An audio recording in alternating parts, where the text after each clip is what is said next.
자, 오늘 말씀을 읽어보면 지난주에 이어서 우리 시대의 이 말씀을 좀 이해하기가 약간 곤란한 부분이 있습니다. 뭐냐면 이 과부의 문제입니다. 사실 오늘날에는 그러니까 과부라는 말 자체가 굉장히 좀 잘 쓰지 않는 용어고 또 쓰기도 좀 어색하지만 과부라는 말을 어쨌든 성경에 나와 있으니까 지금은 과부가 거의 없죠. 물론 연세가 많이 드셔서 대체로 남자가 더 먼저 죽음에 이르고 또 여자가 좀 더 오래 사는 그러한 보편적으로 거의 다 그렇습니다. 그러나 이제 이 성경이 쓰여지었던 그 시대는 일단 평균 수명이 굉장히 짧다는 거 보편적으로 로마 시대 때는 평균 수명이 30대 중반입니다. 그러니까 굉장히 평균 수명이 낮았죠. 그러나 그 평균 수명이 낮은 이유는 뭐냐면 그 당시에는 어린아이 때 죽은 숫자들이 많기 때문에 그러는 거예요. 그러니까 그 당시에도 나이가 70, 80, 90 그렇게 나이를 드는 일은 오늘날과 거의 비슷하다는 걸 우리가 알아야 돼요. 근데 중요한 것은 이제 교회 안에 이제 이 과부, 그러니까 그 당시에는 보통 남자들은 더 빨리 일찍 죽음을 맞이한단 말이에요. 그러다 보니까 아무래도 과부가 많이 있겠죠. 그리고 또 지금과 같이 재혼이라든가 이런 것들이 보편화된 세상이 아니기 때문에 그 당시에는 한번 남편이 죽으면은 좀처럼 어때요? 다시 결혼을 한다거나 하는 일은 참 드물었고 더군다나 나이가 많이 들어서 재혼을 하는 일은 거의 없습니다. 그러니까 우리가 지금하고 그 시대의 관점을 잘 비교하면서 우리가 알아야 됩니다. 그렇다면 오늘 말씀을 일단은 해석하고 적용할 때 중요한 것은 과부에 대한 그런 문자적인 말씀보다는 물론 전혀 해당이 안 되는 건 아니지만 지난 시간에 제가 잠깐 언급했지만 보통 교회마다 우리 한국 교회는 이 권사라고 하는 제도를 둡니다. 그래서 이 권사라고 하는 제도는 거의 대체로 어떻게 보면 정말 여인 교회 여성도분들 중에 거의 60대 정도 되시면은 대체로 권사를 다 임명을 해서 교회 안에서 이제 권사의 직분을 감당하도록 해요. 물론 성경에는 권사의 직분은 없습니다. 성경에는 권사의 직분이 없어요. 그러나 이 권사의 직분을 두는 목적이 있습니다. 뭐냐면 오늘 10절에 보니까 특별히 또는 성도들의 발을 씻겼든지, 그러니까 이 권사의 직분을 주는 이유는 뭐냐면 대체로 그 나이 드신 그 여인분들이 할 수 있는 교회 안에 여러 일들이 있어요. 젊은 여인들을 가르친다든가 아니면은 어떤 봉사하는 일에 특별히 더 힘을 쓴다든가 하는 그런 일들이 있습니다. 그래서 이제 이 교회 안에 이제 권사의 직분을 대체로 감당하는 분들이 사실 어떻게 보면 오늘 말씀에 해당이 되는 경우가 많이 있습니다. 물론 1차적으로 권사라는 직분은 없기 때문에 우리 개혁교회는 권사의 직분 자체를 둘 이유도 없고 나이가 많이 들었다고 해서 굳이 권사라고 하는 직분을 임명할 이유가 사실은 없는 거예요. 자, 중요한 것은 11절에 보니까 그러나 젊은 과부는, 그러니까 지금 바울은 당대의 그 초대교회 교회 안에 나이가 많이 든 과부와 젊은 과부를 비교해서 그 당시 교회가 이 과부들에게, 즉 남편이 일찍 떠나서 이제 홀로 된 그런 여성도들을 특별히 어떻게 목양해야 될 것인가에 대해서 디모데에게 목회 지침을 주는 거예요. 근데 특별히 왜 그러면 반대로 얘기해서 부인이 먼저 죽을 수도 있는데 왜 굳이 성경에는 왜 과부만 이렇게 지칭을 해서 특별히 왜 이렇게 말씀을 기록했는가, 그런 아마 의문이 들 수가 있을 거예요. 그 이유는 뭐냐면 대체로 지금 바울은 일반적인 기준을 잡은 거예요. 그러니까 그 당시 교회는 어때요? 남자 홀로 된 남자 성도는 별로 없었던 거예요. 홀로 된 여성도들이 많았다는 증거입니다. 그래서 바울은 보편적인 그런 적용을 지금 해주는 거예요. 그러니까 우리는 이 말씀을 굳이 꼭 그러면은 남자는 해당이 안 되는 거냐? 그렇지 않습니다. 남자도 해당이 될 수 있다고 하는 것을 염두에 두면은 오늘 이 말씀은 모든 우리 성도들, 특별히 홀로 된 그러한 남자나 아니면 홀로 된 여성에게 해당이 되고, 또 더 중요한 것은 모든 성도들에게 경건의 지침을 주고 있다는 것을 우리는 여기서 알아야 됩니다. 경건의 지침.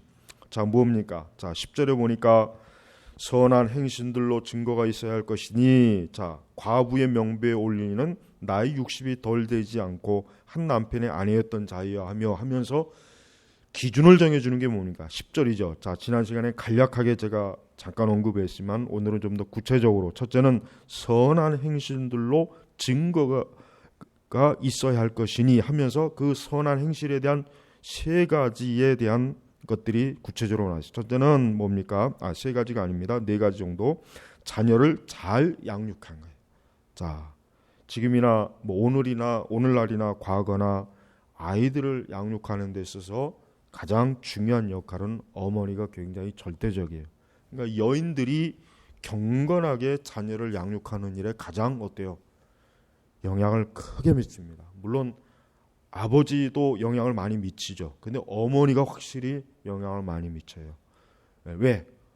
어린아이들, 자녀들은 대체로 아버지보다는 어머니를 더 많이 따라요. 어머니를 더 친근하게 여기고 어머니를 더 가까이 여기기 때문에 어때요? 영향을 주기도 어머니가 더 쉽단 말이에요. 그러니까 당연히 우리 그리스도인 부모들은, 특별히 어머니들이 자녀들에 대해 신앙이라든가 자녀들을 잘 양육할 수 있는 좋은 조건, 좋은 어때요? 그런 역할을 1차적으로 감당할 수 있어요. 그래서 교회의 정식으로 과부의 명부에 올릴 그 여성은, 첫째는 자녀를 잘 양육해야 된다. 그럼 여기서 자녀를 잘 양육했다고 하는 의미는 뭘 얘기하겠습니까?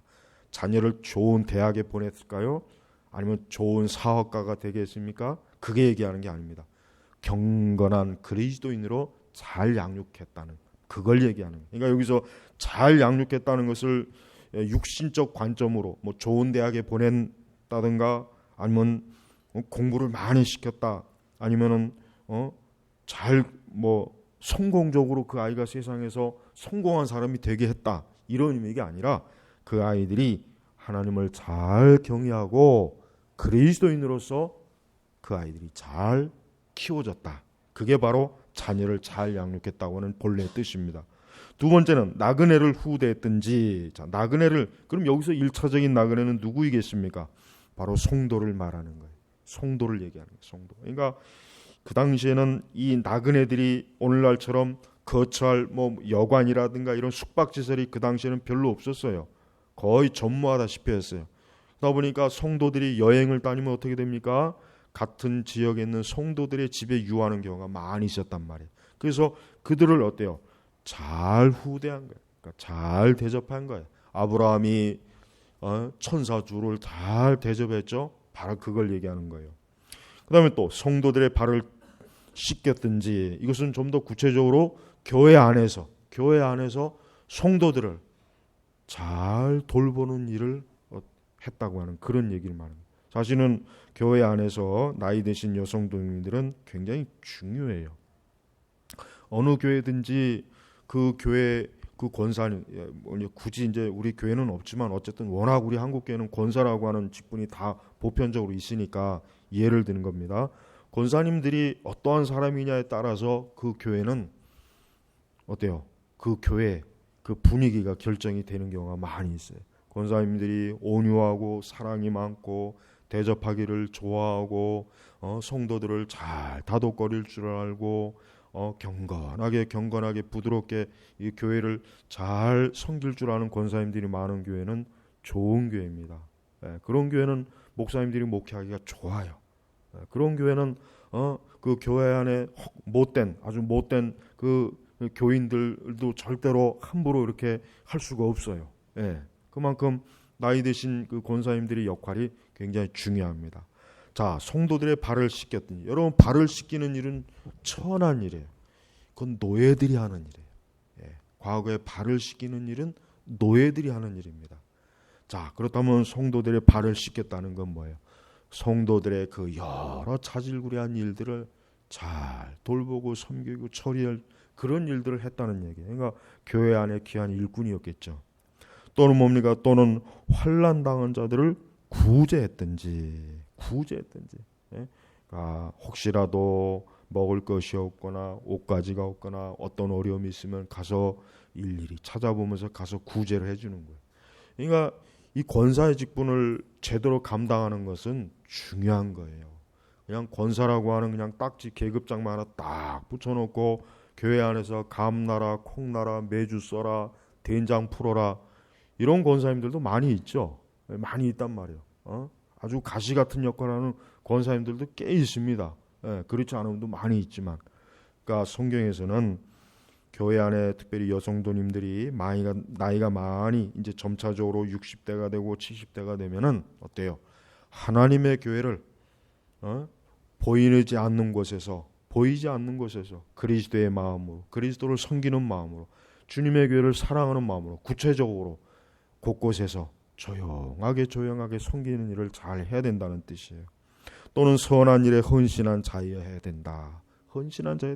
선한 일, 아까 얘기했지만은 선한 행실과 선한 일은 같은 의미예요. 그러니까 좋은 일을. 그러니까 이러한 여인들은 뭐예요? 경건한 여인이에요. 하나님의 교회를 이러한 여인들이 하나님의 가득 차다면 그 교회는 진짜 최고로 좋은 교회예요. 그 교회만큼 정말 하나님의 영광과 그리스도의 영광이 드러나지 않는 교회는 세상에 없을 거예요. 우리 제네바 개옥교회도 우리 여성도님들이 다 이 10절의 말씀에 해당이 되는 그러한 신앙의 열매를 맺도록 그러한 소망을 가지고 하나님 앞에 기도하시길 바랍니다. 우리 한국교회도 그렇지만은 대체로 교회는 이 여성도의 비율이 굉장히 많아요. 한국교회도 전체적으로 평균 60%를 차지해요. 60%. 그만큼 여자 우리 성도님들이 어때요? 인원이 그만큼 더 많이 차지하고 영향이 있단 말이에요. 그러면 교회 안에서 역할도 더 커요, 사실은. 근데 그 역할이라고 하는 것이 뭡니까? 바로 이와 같은 경건과 거룩의 덕목, 선한 덕목을 가지고 하나님의 교회를 잘 섬길 때 그 교회가 어때요? 이러한 신실한 사람들로 인해서 하나님의 교회가 복음 사역과 진리의 사역을 잘 감당할 수 있고, 또 목회자는 하나님의 일 하는데 굉장히 많은 도움을 낸다는 거예요. 자, 이렇게 이제 이 참 과부에 대한 이제 말씀을 하고 난 다음에 그 다음에 이제 이 바울은 11절부터는 좀 더 심각한 문제를 좀 짚고 넘어갑니다. 젊은 과부는 명부에 올리는 것을 거절하여라. 이 젊은 과부, 여러분 뭐 뜻하지 않게 남편이 일찍 세상을 떠나서 젊어서 과부가 되는 일이 많이 있어요. 그 당시에는 더 많았어요. 바울 시대는 더 많았단 말이에요. 남자들이 굉장히 험한 일을 하고 험한 그런 직업을 많이 가졌기 때문에 굉장히 그 목숨을 일찍 잃는 일이 많았단 말이에요. 그러다 보니까 당연히 어때요? 젊은 과부들이 많이 나타났겠죠. 많이. 근데 문제는 젊은 과부는 교회에서 돌봐줄 그 과부 명부에 올리지 말아라 있어요. 올리지 마라. 그 이유가 뭐냐면, 첫째는 그들이 그리스도를 거슬려 종욕에 사로잡힐 때는 결혼하고 싶어 할 것이고. 자, 여러분, 이 말씀은 우리가 잘 알아야 됩니다. 바울은 지금 결혼을 반대하는 게 아니에요. 젊은 과부는 무조건 결혼하지 말라, 그 뜻이 아닙니다. 뭐 때문에? 그리스도를 거슬려. 이 사람들이 어떻게 그리스도를 거슬렸습니까? 12절에 처음 믿음을 저버렸으므로.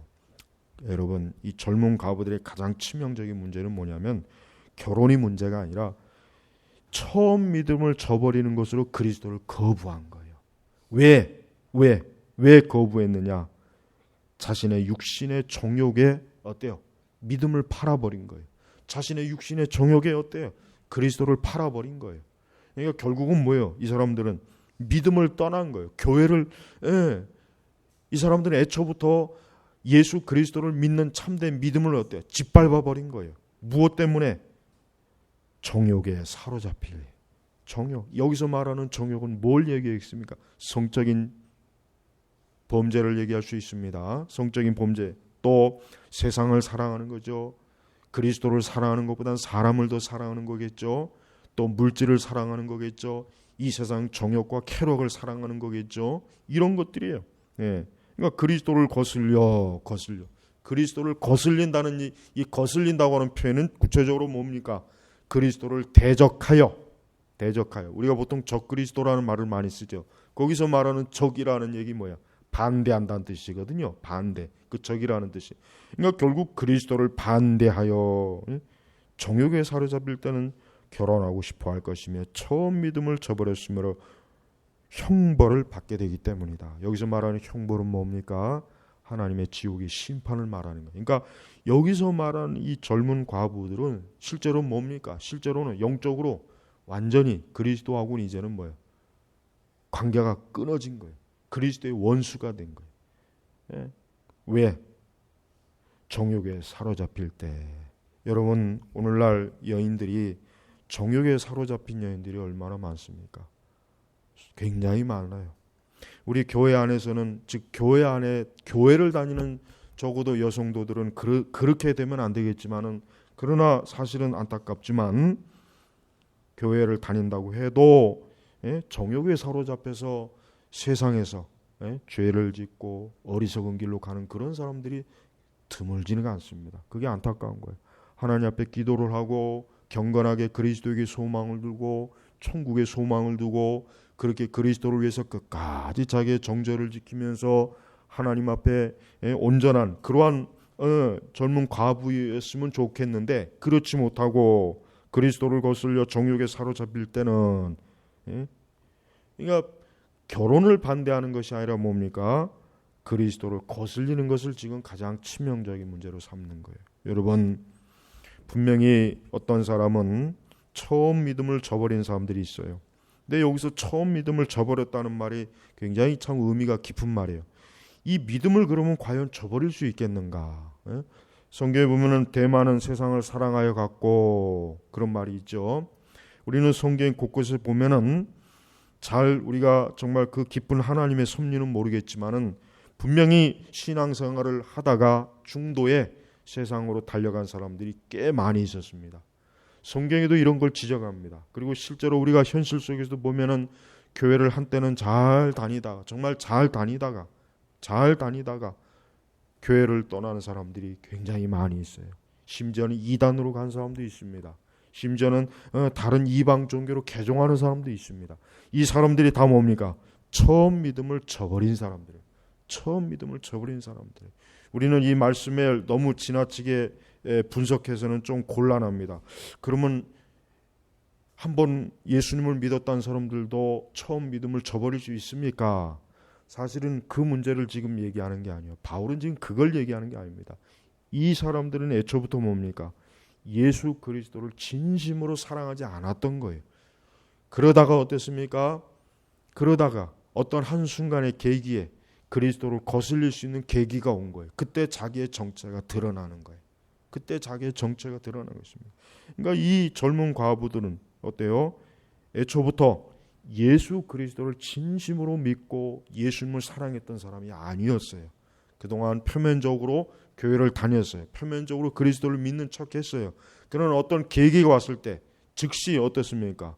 그들의 본성의 취향이 드러난 거예요. 그들의 본성의 취향이 뭡니까? 그리스도를 거슬려 정욕에 사로잡히는 게 그들의 본성의 취향이었던 거예요.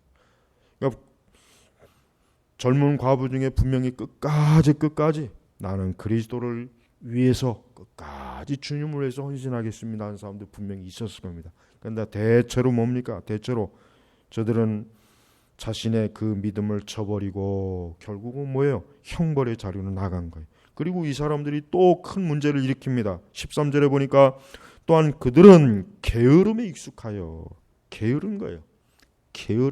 자기 해야 될 일을 하지 않는 거예요. 예. 게으름은 죄를 짓는 데 있어서 치명적인 원인이 됩니다. 우리 성도들도 게으르면 자칫 어떻게 됩니까? 죄를 짓습니다. 게으르게 되면 그 게으름이 우리를 선한 길로 이끄는 게 아니에요. 의로운 길로 이끄는 게 아니에요. 우리를 항상 육신의 정욕의 길로 이끌어요. 그래서 게으르면은 반드시 죄가 틈을 타요. 게으르게 되면 뭔가 딴 생각을 하게 돼요. 게으르게 되면 영적으로 분명히 어떤 죄를 지으신 요소들이 많이 들어옵니다. 그래서 우리 성도들은 게으르지 않도록 조심해야 돼요. 네? 특별히 영적으로 나태하면 안 되겠죠. 영적으로 나태하게 되면은 기도를 등한히 하고 말씀을 읽는 걸 등한히 하고 예배를 등한히 하게 되면 대번에 뭡니까? 대번에 어떠한 죄든지 반드시 그 죄의 유혹이 오게 돼 있고 죄에 걸려 넘어지게 돼 있단 말이에요. 그래서 성도는 영적인 게으름에 가장 경계심을 많이 가져야 돼요. 그래서 게으름에 익숙하여, 여기서 익숙하여, 그러니까 항상 게을렀던 거예요. 부지런함에 익숙한 게 아니라 게으름에 익숙하다. 그러니까 이 사람들은 늘 게을렀던 거예요. 늘 익숙하다. 좋은 일에 익숙해야 되는데 나쁜 일에 이렇게 익숙하다는 얘기예요. 익숙할 게 따로 있지 게으름에 익숙하다는 게 참 얼마나 이게 수치스러운 거예요. 그러면서 뭘 합니까? 이 집 저 집 돌아다니며 게으를 뿐만 아니라 쓸데없는 말을 하며 남의 일에 참견하고 마땅히 해서는 안 되는 말을 할 것이다. 자, 이 사람들의 큰 문제점들을 지금 바울이 구체적으로 지금 지적합니다. 이 사람들은 말쟁이에요. 수다쟁이에요. 이 집 저 집 다니면서 남의 흉을 봤을 분명히 남의 흉을 보고 이간질을 하고 거짓말을 하고 분명히 악한 모의를 했을 것이고 그러면서 이 사람들은 뭐예요? 마땅히 해서는 안 되는 말을 할 것이다. 이 마땅히 해서는 안 되는 말이 뭐겠습니까? 하나님의 진리를 거스리는 말들을 한 거예요. 그 당시에 교묘하게 파고드는 이단들의 그만 세뇌가 돼가지고 어때요? 그 이단의 그 교리와 사상을 이 집 저 집 다니면서 뿌리고 다니는 거예요. 마치 오늘날 그 신천지들이 교묘하게 교회 안에 비집고 들어와서 열심히 있는 성도로 가정에서 한동안 교회를 열심히 섬기다가 이제 성도들하고 얼굴이 익숙해지고 잘 알만하게 되면 어떻게 합니까?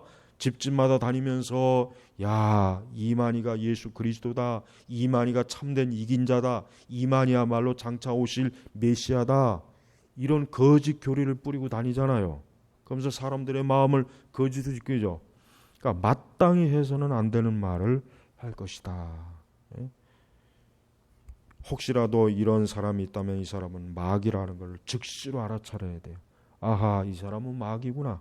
아, 이 사람은 지금 하나님을 거슬려 그리스도를 거슬려서 지금 악한 독을 뿌려대는구나. 내 영혼을 해롭게 하는구나. 교회를 어지럽히는구나 하고 즉시로 알아차려야 된단 말이에요. 응? 그래서 여러분, 우리는 하나님께서 금하시는 것이 뭡니까? 하나님께서 금하시는 것은 그리스도를 거스르는 걸 금하는 거예요. 그 다음에 뭡니까? 정욕에 사로잡힌 것을 금하는 거예요. 그 다음에 또 뭡니까? 처음 믿음을 저버리는 거예요. 여러분, 믿음 생활을 시작할 때 믿음 생활을 시작할 때 쉽게 하는 사람은 없습니다. 믿음 생활을 시작할 때 쉽게 하는 사람이 없고 믿음 생활할 것 자체가 쉽지가 않아요. 때때로 이 믿음 생활이 거추장스럽고 어렵고 힘들어서 벗어버리고 싶은 때가 있어요. 그러나 그럴 때에도 끝까지 그리스도를 붙잡는 사람이 승리하는 사람이에요. 성령께서는 그러한 사람에게 참된 믿음을 주십니다. 그러한 사람을 참으로 거듭나게 하셔서 그리스도의 나라로 이끌어 주셔요. 그러니까 믿음을 저버리고 싶어하는 그런 마음이 들 때마다 내가 이러면은 다시 옛 죄악으로 또 구렁에 빠지지 않겠는가 하고 스스로에게 어때요? 경각심을 줘야 돼요. 처음 믿음 생활, 처음 교회 다니기 시작한 사람, 이제 하나님을 좀 알 것 같고 그리스도를 알 것 같고 이제는 성경의 말씀이 조금씩 귀에 들려올 때 그때 조심스럽게 조심해서 절대로 마귀가 우리의 믿음을 이 믿음을 이제 막 믿음의 씨앗, 그 믿음의 씨앗, 예수님의 비유 중에 그 씨앗이 뿌려졌지만은 그 많은 씨앗들이 결국은 어때요? 뿌리를 내리지 못하고 다 그냥 무용지물이 돼버리잖아요. 극히 소수만 그 씨앗이 열매를 맺는 거예요. 바로 그거예요. 그러니까 하나님께서 믿음의 씨앗을 뿌려줄 때 그 믿음의 씨앗을 잘 간직해서 열매를 맺기를 소망해야 됩니다. 이 설교를 듣고 있는 혹 이제 처음 교회를 나온다거나 이제 막 믿음 생활을 시작하신 분들 중에 절대로 예수님의 복음을 걷어차지 말고 끝까지 그 복음, 그 생명의 씨앗을 내가 끝까지 품고 열매를 얻으리라, 영생의 열매를 얻으리라, 이런 각오를 하시기 바랍니다. 자, 그러면서 권하는 게 또 뭡니까? 14절, 그러므로 젊은 여자들은 결혼하여 아이를 낳고 집안일을 돌보아 대적자에게 비방할 기회를 조금도 주지 않기를 바란다. 여기서 비방자는 누구입니까? 원수 마귀입니다. 그러면서 바울이 지금 권고하는 게 뭐예요? 자, 젊은 과부들, 1차적으로 젊은 과부들이에요. 그래서 또 과부는 아니지만은 아직 결혼하지 아니한 처녀들을 얘기하는 거였죠. 그러므로 젊은 여자들은 결혼하여 수녀가 되겠다고 수녀원으로 처박혀 들어가지 말고, 여러분, 루터가 종교개혁 그 시기에 굉장히 어려운 문제가 뭐냐면 종교개혁의 그 믿음의 교리를 새롭게 깨달은 수녀들이 어려웠어요. 왜냐? 이제 다시 수녀원에서 나오면 갈 데가 없는 거예요. 그래서 루터가 그 수녀들을 위해서 많은 일들을 했어요. 그 수녀들을 위해서 제일 먼저 한 일이 뭡니까? 결혼을 시키는 일이었어요. 결혼. 자기는 결혼 안 하면서 결혼을 시키는 일이었어요. 그러다가 제일 그 참 얼굴이 별로 안 생겨가지고 결혼을 못하는 한 여인이 있었는데 결국 그 여인과 결혼했죠. 근데 그 여인은 굉장히 지혜로운 여인입니다. 그 책도 나와 있어요. 굉장히 경건한 여인이었어요. 그래서 루터는 자기가 결혼을 안 했으면 어쩔 뻔했나, 결혼을 한 것을 너무나 하나님 앞에 많이 감사했단 말이에요. 여러분, 젊은 여자들은 결혼하여, 성경에 보면은 하나님의 뜻은 젊은 여자들은 결혼하는 거예요. 결혼하는 게 하나님의 뜻이에요. 물론 어떤 여인은 나는 평생 그리스도를 위해 살겠습니다 하는 그런 은사를 받은 사람도 있겠지만 독신에, 그러나 대체로 젊은 여자들은 결혼하여 아이를 낳고 예수님 믿는 사람 여인들 중에 결혼해서 아이 안 낳는 여인들은 죄 짓는 거예요. 교회를 다니는 여인들 중에서도 아이를 안 낳고 사는 사람도 있어요. 그 사람들은 죄 짓는 거예요. 왜? 결혼하여 아이를 낳고 낳으라 이거예요. 낳으라. 여러분, 성경이 이렇게 구체적이에요. 우리 성도들에게 구체적인 그 삶의 방식을 아주 그냥 꼼꼼하게 지적해요. 그 다음에 뭡니까? 집안일을 돌보아. 그러니까 성경적으로 여러분, 결혼한 여인들이 직장을 갖는 건 사실은 성경에서는 전혀 지지하지 않습니다. 여러분이 그 낸시 피어스의 그 완전한 진리의 그 후반부의 책 보면은 여인들이 직장을 가지게 되므로 얼마나 많은 가정들이 큰 해를 받는지에 대해서 아주 정확하게 기독교 세계관적으로 잘 분석해 놨어요. 물론 이제 지금 세상은 이 여인들이 같이 직장 생활을 하지 않으면은 정말 이 가정마다 경제 활동하기, 경제 어떤 생활에 굉장히 어려움이 많다는 그런 이유를 대긴 해요. 근데 그로 말미암아 얼마나 많은 해를 사실은 받습니까? 굉장히 많은 해를 받아요. 그래서 여러분, 우리 그리스도인들은 할 수만 있으면은, 여인들은 결혼하고 나면은 할 수만 있다면은 물론 아이를 낳기 전까지야 뭐 그럴 수 있지만은 아이를 낳고 난 다음에는 할 수 있으면은 집안일을 돌보는 게 성경적이에요. 이 말씀의 근거에서도 성경적이 확실히 맞습니다. 왜? 집안일을 돌봐라는 건 뭐예요? 이게 하나님의 창조 원리 하나의 규정이에요. 하나님께서 하와를 창조했을 때 하와를 왜 창조했습니까? 직장 생활하고 창조한 게 아니죠. 아담의 배필이에요. 아담의 배필이란 말. 아담의 부족한 점을 채워주고 가정을 잘 꾸리는 일을 하라고 하나님께서 하와를 하나님이 아담의 배필로 정해준 거란 말이에요. 그래서 여러분, 집안일을 돌보아. 그러니까 여러분, 이 세상이 지금 경제 구조가 이미 오래전부터 미국이 1960년대까지는 1950년대까지는 미국도 남자가 벌어서 충분히 살 수 있는 가정이 되었는데 70년대 들어오면서 미국도 이제 맞벌이를 하지 않으면 유지할 수 없는 그런 경제 구조가 돼버렸어요. 우리나라도 역시 80년대까지는 그래도 좀 덜 했는데 90년대 넘어와서 우리나라도 어때요? 맞벌이를 해야 돼.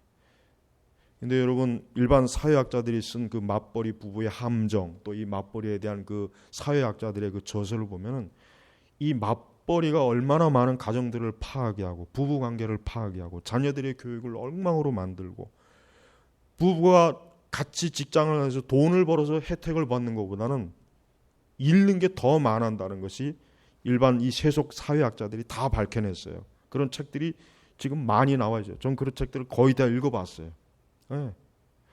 그러니까 성경의 말씀이 여러분 얼마나 하나님께서 창조한 사람들에게 다 맞춰진 말씀이에요. 그래서 우리 그리스도인들 청년 남녀들은 결혼하고 나면은 하나님 앞에 기도해요.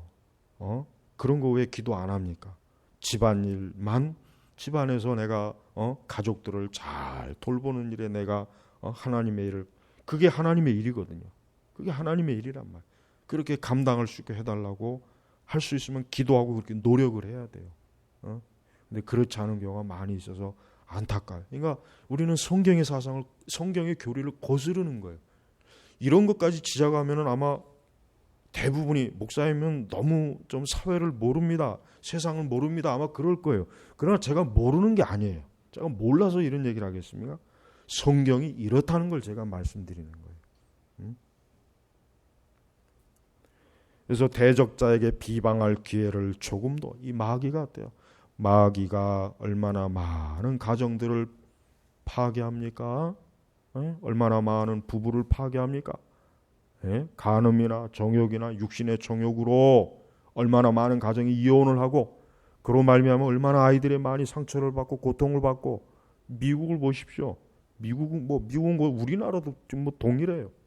이게 다 왜 그렇게 했어요? 그 대적자에게 비방할 기회를 줬기 때문에. 그래서 우리 그리스도인들은 하여튼 성경에서 가르치는 대로 하려고 아주 자기의 모든 걸 걸어야 돼요. 이런 면에서 저 미국의 좀 그 극단적, 물론 종파이긴 하겠지만은 아미시라든가 메노나이트를 보십시오. 그 사람들은 심지어 뭐 이런 마차, 지금도 마차 타고 다니죠. 아주 극히 작은 거 외에는 아이들도 세속 공립학교 안 보내잖아요. 자기들 안에서 공동체에서 가르치고 18살이 되면 이제 그 아이에게 선택을 하게 하는 거예요. 너가 여기에서 계속 남을래, 아니면 그냥 네가 저 세속 사회로 나갈래? 아이에게 선택권을 줘요. 그러니까 우리가 볼 때는, 지금 현대사에서 볼 때는 아미시나 이 메노나이트 공동체들이 볼 때는 18세기의 어떤 기준을, 옷도 그렇게 입고 생활 양식도 거의 많이 하잖아요. 그런 거 보면은 야, 참 시대를 어떻게 저렇게 거슬러 가나 하지만은 그들은 성경에서 가르치는 것을 굉장히 그들 나름대로 추구하는 게, 물론 그들의 신학의 많은 부분이 맞지 않는 건 있어요. 그런데 우리가 한 가지 좀 본받을 게 있습니다. 왜냐하면 우리 그리스도인들은 너무 세상을 쉽게 받아들여요. 아, 세상이 이런데 어떻게 합니까? 아, 세상 제도가 이런데 어떻게 합니까? 전혀 단 한 번이라도 좀 거부하는 신용도 안 하고 신속하게 받아들여요. 신속하게 받아들인단 말이에요. 바로 그게 문제라는 거예요. 왜 충분히 거부하고 저항을 못하고 왜 이렇게 신속하게 받아들이고, 아, 이거 어떻게 합니까? 원래 세상이 그런 걸, 지금 세상이 이렇습니다. 그럼 하나님의 말씀은 뭐예요? 하나님의 말씀은 그냥 우리가 보고 읽고 그냥 재미로 읽고 그냥 신앙의 어떤 장식인가요? 왜 성경의 말씀을 구체적으로 우리의 삶 속에 어떻게 하면 이 말씀을 적용할 생각은 안 하고, 지금 세상이 어떤 세상인데 그렇게 삽니까? 그건 불가능해요. 이건 말도 안 돼요. 그렇게 살다가 죽어요. 그럼 성경 말씀은 뭐예요? 이거 그냥 이게 뭐 살아있는 말씀도 아니고 이게 하나님 말씀도 아니잖아요. 그러니까 제가 지금 얘기하는 게 뭐냐면, 너무 오늘날 우리 그리스도인들의 삶의 방식이 너무 세속적인데 너무 잘 적응이 돼가지고 오히려 성경적 세계관, 성경적 삶의 방식을 얘기하면은 그걸 낯설어하는 거예요. 그건 불가능한 거다. 해보지도 않고 저항도 안 해보고 나서 하나님 앞에 기도도 안 하고 믿음으로 하나님 앞에 해보지도 않고서 무조건 안 돼. 그건 안 되는 겁니다. 그건 불가능해요. 그거는 말씀이고 현실은 달라요. 전부 다 이렇게 나와요. 이러니 그런 식으로 대들고 있으니 목회자가 어디 겁나서 어디 감히 얘기는 하겠어요? 네, 여러분, 할 수만 있으면 아니라 우리는 성경 말씀대로 한번 끝까지 그 말씀에 따르려고 한번 애를 써보라는 얘기예요. 그렇게 해보지도 않고서 현실은 다릅니다라고 자꾸 그렇게 얘기하는 거는 그건 잘못된 거예요. 그러니까 애초부터 하나님의 능력을, 하나님의 역사를 체험할 기회조차도 못 가져보는 거예요. 하나님도 너희가 나의 말을 믿지 않으니 나도 너한테 내 능력을 보여줄 필요가 없다. 하나님도 인격적인 분인가 똑같은 거예요. 여러분, 하나님의 말씀의 능력이 언제 나오냐면 그 말씀을 순종할 때 나옵니다. 그 말씀을 순종할 때 나오지, 그 말씀을 아무리 잘 해석하고 이해하고 깨달아도 막상 발 한 발자국을 홍해 바닷가에 디디지 않으면 그 홍해 바다가 갈라지지 않는 거예요. 만약에 이스라엘 백성들이 하나님께서 모세를 통해서 저것을 치면 바다가 갈라진다고 했다. 그걸 알기만 하면 어떻게 해요? 그걸 관념적으로만 알면 어떻게 하나요? 홍해 바닷가에 발을 디뎌야죠. 그 지팡이로 홍해 바닷가를 쳐야죠. 그래야 갈라지는 거 아닙니까? 그리고 이스라엘은 실제로 그랬잖아요. 그래서 여러분, 15절에 보니까 이는 어떤 이들은 이미 사단에게 갔기 때문이다. 보십시오. 지금 이러한 일들이 그냥 단순히 교회 안에서 신앙생활 잘하는 차원이 문제가 아니에요. 마귀에게 빠져요. 얼마나 치명적인 문제입니까? 마귀에게 빠진단 말이에요. 사단에게 갔다. 사단의 수중에 넘어갔다는 뜻이에요. 이건 멸망한 거죠, 멸망. 여러분, 오늘 이 말씀은 우리가 여러 가지로 지금 적용해 볼 부분이 굉장히 많아요. 우리 자신의 믿음과 우리 자신의 실천적인 삶, 우리의 가정, 내 자신의 처신, 어떻게 처신하는가? 13절에 게을러가지고 이 집 저 집 싸돌아다니면서 쓸데없는 말이나 하고 이런 사람들이 많아요, 교회 안에. 우리 교회는 없어요. 우리 교회는 없어요. 제가 알기는 없어요. 그런데 실제로 교인이 많은 교회들은 이러한 일을 하고 다니는 사람들이 꽤 많습니다. 그래서 사고를 많이 쳐요. 그 사고 뒤치다 까는 것 때문에 아주 힘들어요. 말쟁이들. 그냥 쏘다니면서 말로 그냥 사람들을 시험에 넘어지게 하고 교인들 사이를 이간질하게 하고 흉을 보고 남의 비밀을 그냥 여기저기 퍼뜨려가지고 그 사람의 인격을 그냥 모독하고, 그러니까 이런 그 짓들을 하지 말아라. 이거 하지 말아라. 16절에 만일 믿는 여자에게 과부 친척이 있거든 자기가 도와주고 교회로 짐을 지지 않도록 할 것이니 이는 교회가 참 과부들을 도와주게 하려는 것이다. 그렇습니다.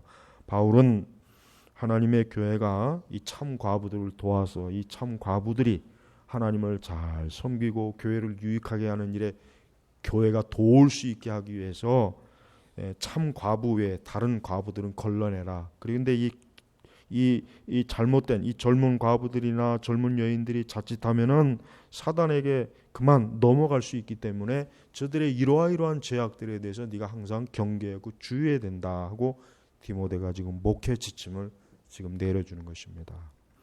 여러분, 자, 그렇습니다. 우리 교회 안에 있는 모든 우리 성도분들은 남녀노소를 불문하고 하나님의 교회 안에서 항상 하나님의 그 거룩한 영광, 또 특별히 이 대적자들이 그리스도를 거스르게 하는 때, 또 우리 자신의 타락한 본성을 충동질해서 육신의 정욕에 빠지게 하는 걸 주의해야 됩니다.